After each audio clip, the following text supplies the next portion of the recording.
Qu'est-ce que c'est? La Confédération générale des entreprises de Côte d'Ivoire a entrepris de l'expliquer à ses membres.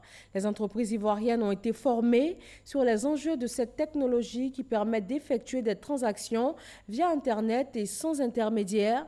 Une formation aussi bien pour leur transformation digitale qu'économique. Jean-Luc Mangbo. Elle est considérée par les acteurs du monde des TIC comme la deuxième révolution de l'économie numérique après Internet. La blockchain, cette nouvelle méthode de sécurisation et d'authentification des transactions, aurait le pouvoir de faire sauter bon nombre d'intermédiaires, avocats, notaires, banques. En Côte d'Ivoire, on a un grand problème de tout ce qui est le foncier.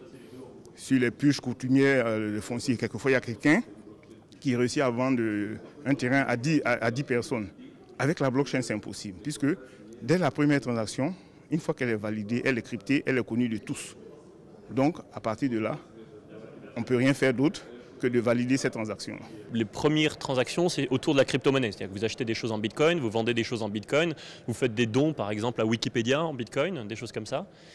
Ensuite, les entreprises s'en servent de façon générale pour baisser le coût des transactions.